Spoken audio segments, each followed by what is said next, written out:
Tonight on the Night Team.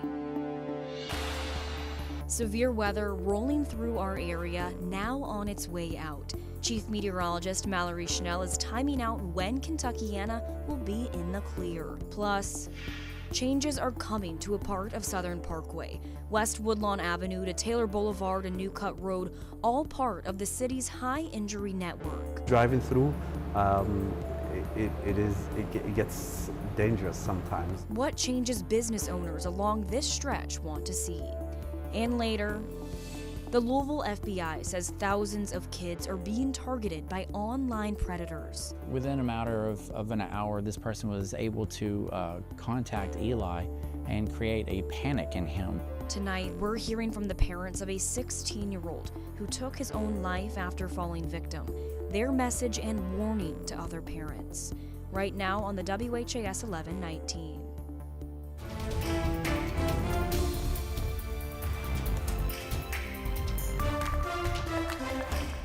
And right here at 11, we want to start you off with some power outages in our area. Thousands across Kentuckiana are without power right now after severe weather moved across our area. Right now in Meade County, more than 2,500 customers are without power. Here in Jefferson County, more than 19,000 customers are without power. And in Breckenridge, more than 3,000 customers are without power right here at 11.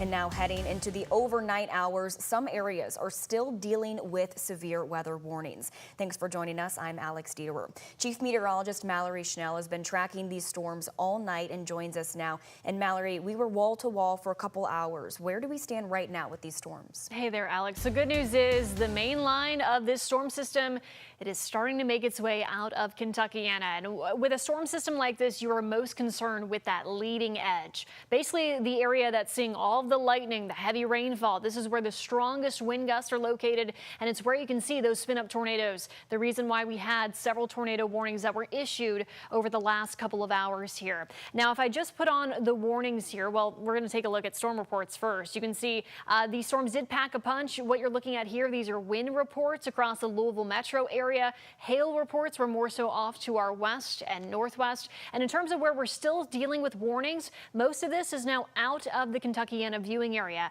as these storms continue to march eastward very quickly, 45 to 50, 55 miles per hour. That's how quickly they're moving along, which is good news. That means it gets these storms in and out of here quite quickly. They're moving into the Lexington metro at this point with some severe thunderstorm warnings. We also have one tornado warning down near Bowling Green. So we'll have to see how this segment moves as it tries to clip some of our southernmost counties, Mumfordville, Greensburg, Columbia. Those are the areas that I'm most concerned about over about the next hour or so. Many of us still included in a tornado watch. That's what you're seeing in this pink color, but you can tell the areas that have been chipped away. And Louisville, even though we're still included in this, the severe weather threat for us has cleared. Basically, once that leading edge pushed east and southeast, it took any kind of risk of rotation along with it.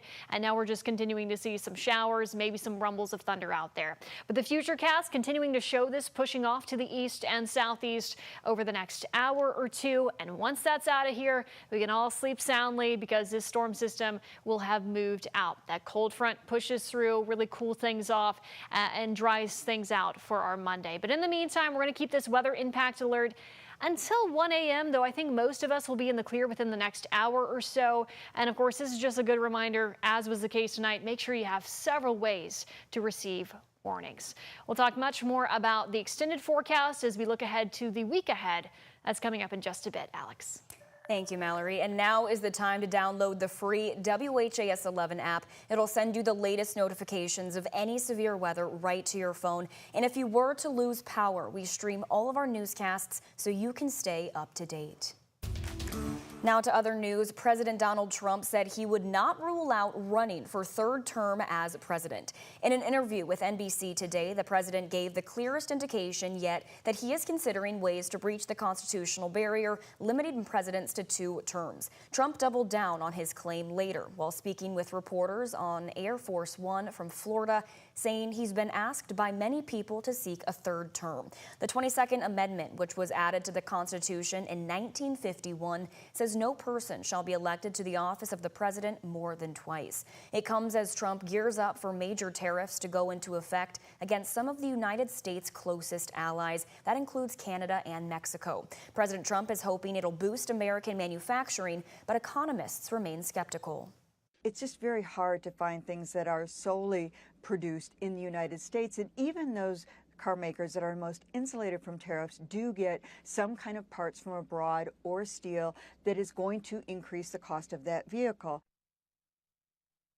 Those tariffs could cost Kentuckians billions of dollars. A new report from the Ohio River Valley Institute says Kentucky businesses could pay up to $4.1 billion in new taxes if the tariffs are imposed. Kentucky's hardest hit industry would be the auto industry, with transportation equipment standing to pay $867 million alone. The report says the tariffs on Kentucky businesses would be the equivalent of a new tax of more than $2,300 on every Kentucky household. If you want to read the full report, you can head to our website, WHAS11.com. And we are learning tonight of a second person that has died after a crash early yesterday morning in Hardin County. 2 teenagers were killed after they were ejected from a car during a rollover crash around 2:30 Saturday morning. One teenager died at the scene. Hardin County Schools identified him as Tristan Schroeder. The driver, 17-year-old Gerald Lyons, was air evacuated to Louisville, where he later died at the hospital. In a statement posted to social media, the school system said both of the teenagers were juniors at Central Hardin High School, saying in part, quote, "They both had the promise of bright futures and both were incredible young men. We all share in the pain and the sense of tragic loss that these families have. Losing anyone is horrific, but the loss of 2 young lives cuts us to our core," end quote. Counselors will be available for students at the school starting tomorrow. 2 other juveniles were in the backseat of that car and received minor injuries. And new tonight, to eliminate roadway deaths, Metro government is preparing to take on its next project of redesigning part of Southern Parkway. WHAS 11 night teams Clarice Shaley and photojournalist Aspen Hester spoke to the community about the changes they'd like to see from the intersection of West Woodlawn Avenue to Taylor Boulevard and Newcut Road. I can see the traffic, especially during the rush hour time. Having a business at the corner of a busy street like Southern Parkway has its benefits.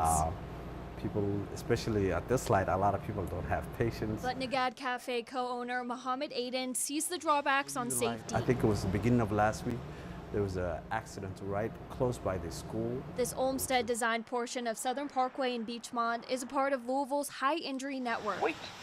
There have been a number of serious injuries and a death in the last year on this stretch of road. This is one of the reasons Aiden plans to attend a meeting for public input organized by Metro government as they begin the process of revamping part of the parkway. This is the beginning of where the redesign of Southern Parkway will happen, right here at the intersection of West Woodlawn Avenue onward and ending at Taylor Boulevard and Newcut Road, with plans to convert the 4-lane road to a 3-lane. They're investing in a lot of these changes all across the city, so this is just the latest one. Other parts of the parkway have already been converted from 4 lanes to 3 lanes, which Chris Glasser with Streets for People sees as a step in the right direction. They do calm traffic, they do slow traffic down. But as a driver, Aiden would rather stick with the 4-lane road. If you take away 1 lane and if it's still busy, I don't know if that's going to deter people using other routes, or if it's just gonna clock it up here. Aiden says he'd like to see more accessible walking paths and agrees more lighting needs to be added. Factors to consider while working to make Louisville's roads safer. In Louisville, Clarice Shaley, WHAS 11 night team on your side. The meeting for public input is happening April 9th from 6 to 7:30 p.m. at the Beachmont Community Center.